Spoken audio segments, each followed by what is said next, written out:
Kirk, I'm sure this is a full circle moment for you, being back here at Ohio State for Lee's final game. Just what does this all mean to you? It's great. I mean, it's crazy to see how every time I come back here, it looks different, with all the different things that they do around the stadium. So it's obviously, they're just different layers. It's coming back to Columbus and seeing the Buckeyes and just obviously the last show with Lee. It's going to be a celebration, and it'll be a great show. The scene out here, I can't even imagine what it's going to be like. It'll be just a mass of humanity. So we're fired up. We're looking forward to it, and it's a great game. And that's the most important thing. I'm sure your emotions have run the gamut over the last 2 weeks, 6 months. I don't know how long. What do you think you'll feel? What do you think Lee's feeling? I think Lee is at peace with, this point. He was 90 years old. At some point he had to step away, and I think he's very appreciative of what he communicates to me. I was with dinner with him last night. He's just very appreciative of the show that ESPN put on, the way he's being handled, the gratitude the company is showing towards him. So I think he's at peace, and I think the fact he's at peace makes all of us, even though it's hard to see him go, I think it makes all of us be a little bit, I guess it's a little bit easier to accept it because he's in a good spot. Does it just make sense to have his last show here?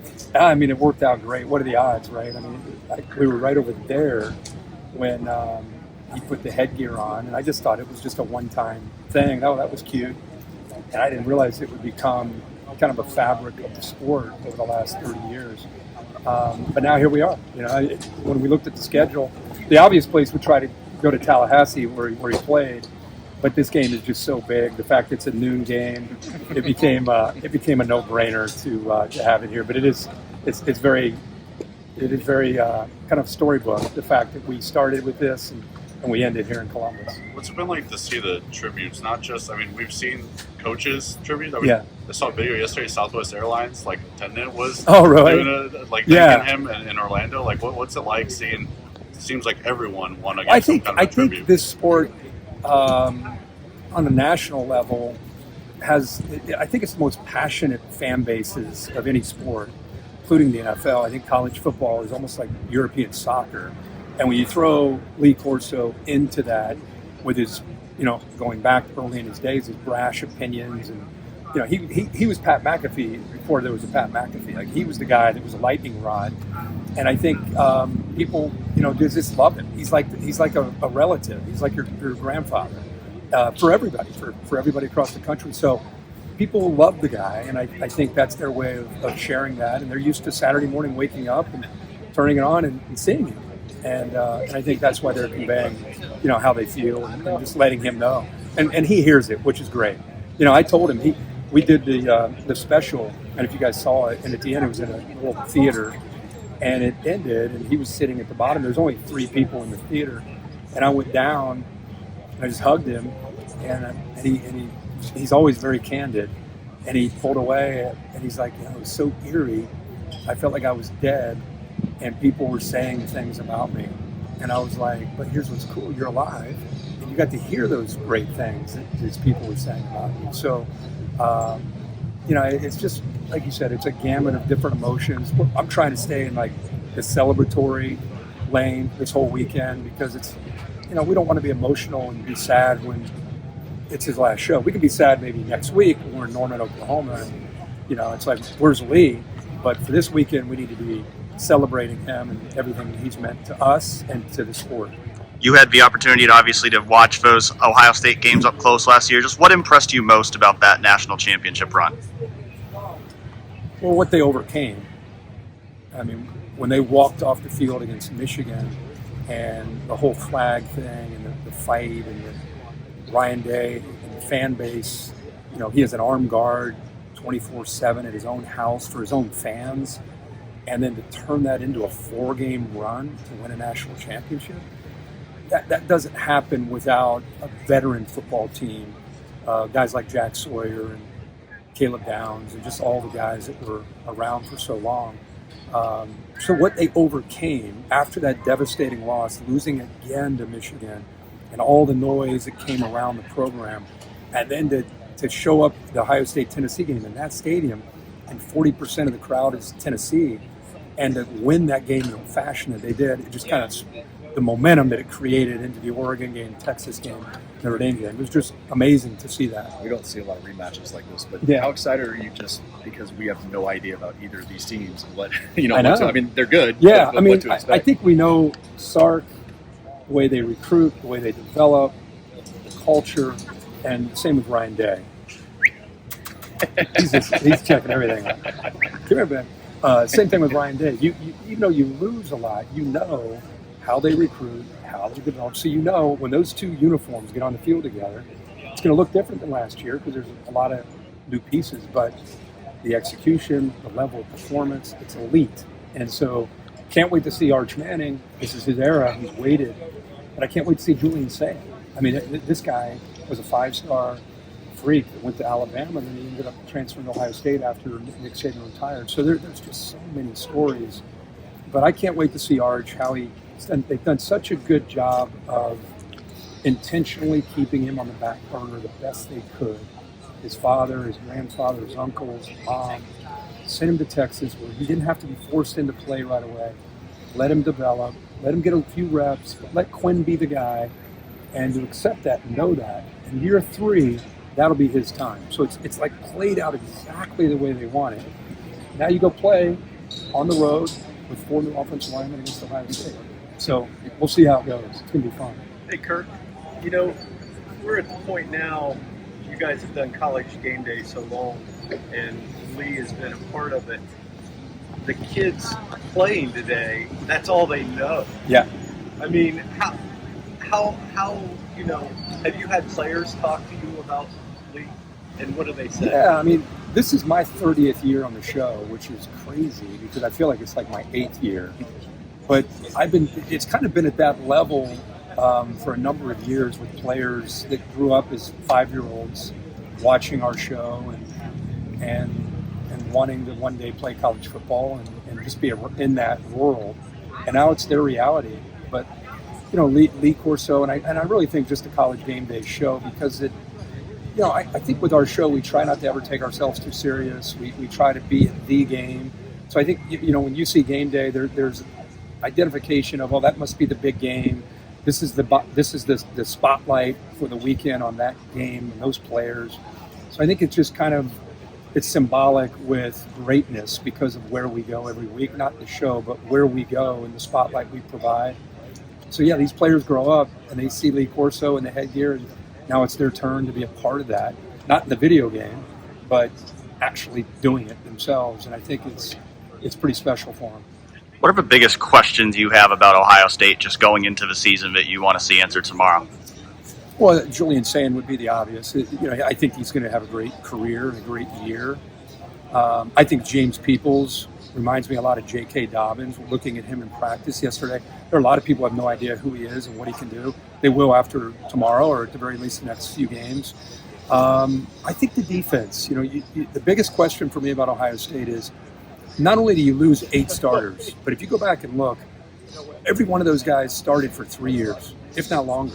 And you take 8 guys off one defense, all the intangibles, all the leadership that I just talked about, making a run to a national championship was because of those guys. And even though Caleb Downs was a great player, he came in from Alabama. He's been here 1 year last year. Now he becomes a veteran leader as his second year, but they lost all of those players. So it's one thing to plug in 5 stars who are really talented, maybe more talented, but you lose all that leadership. So when you get into a game like this, you need that. Who's going to provide it, I think, is a big question as we go into this year.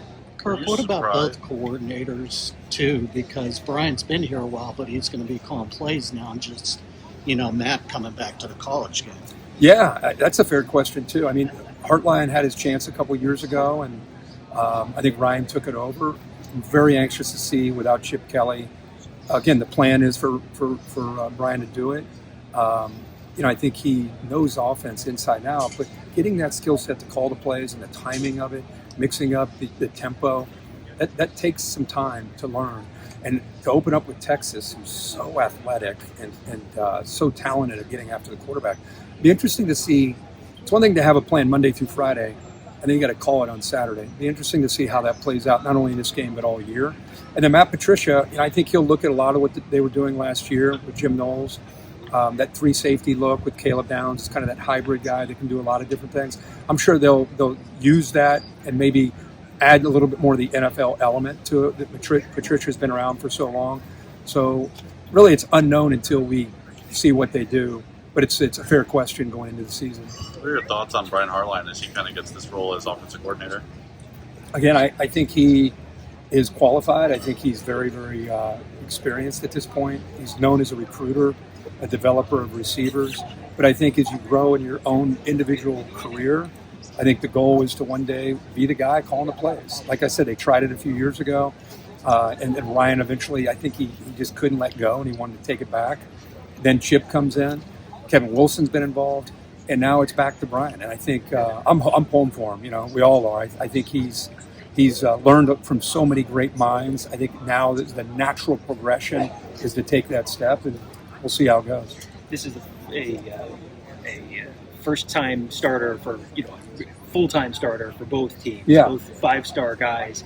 How big of an advantage is it for Arch to have, number one, have that extra year on campus, but number two, to have been the number one guy, taken the reps of the ones before, and then also to have had the whole year as clearly the number one guy and not having been in a quarterback in the past?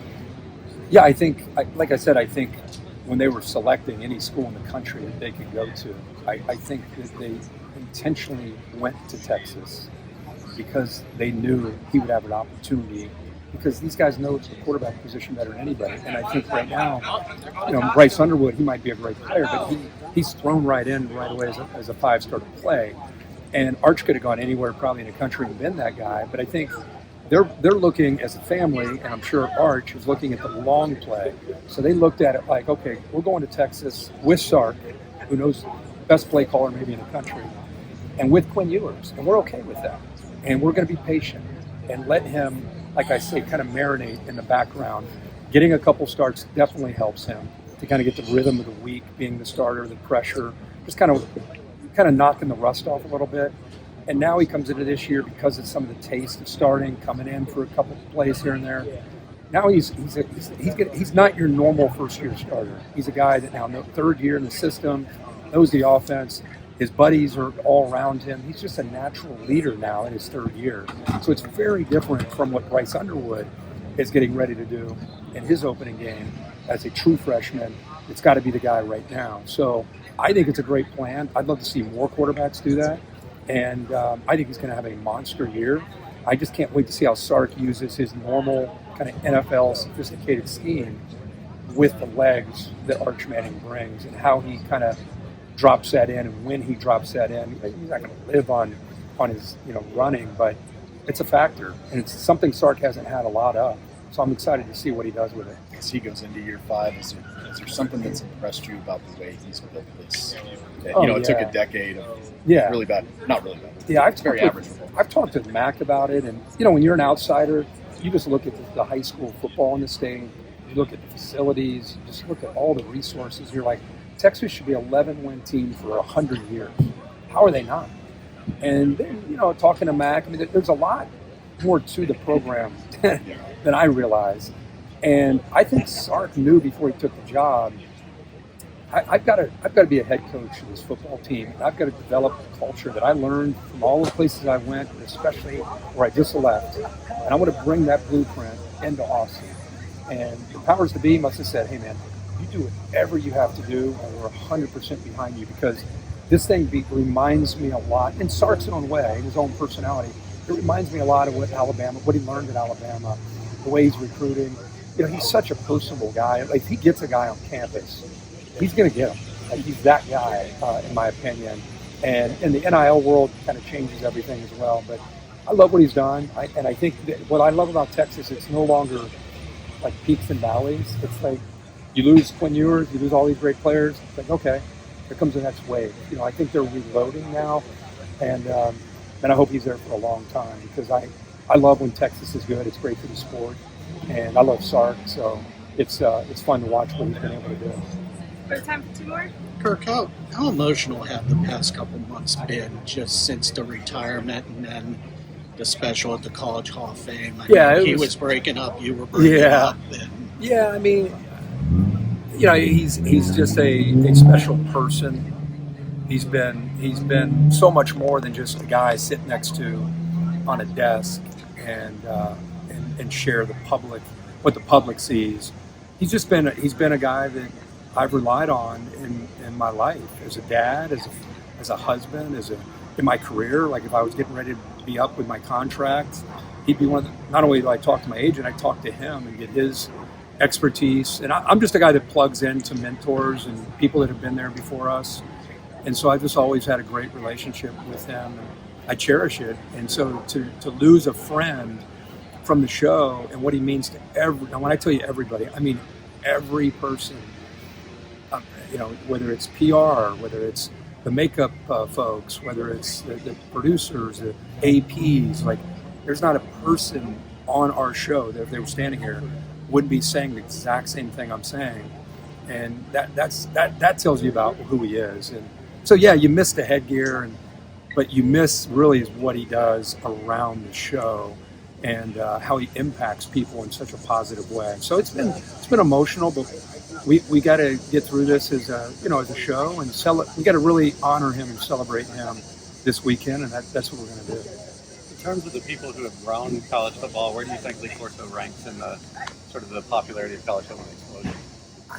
I think he's up near the top, besides the great teams and coaches and players and the game itself. Outside of that, I'd like to think, our show and Lee and the headgear pick and the growth of this show over the years. I mean, when I started on the show, College GameDay 1996, we were right over there. And there was about the crowd that we had right here was around the show. That was 1996. And now, look what it is. I think 11 semi-trucks that travel with us every week. This team that'll be out here, it'll go all the way to the stadium. And it's because of him. It's because of, I think what we've done with the show. But his ranking to me, outside of the teams and the players, to be near the top for sure.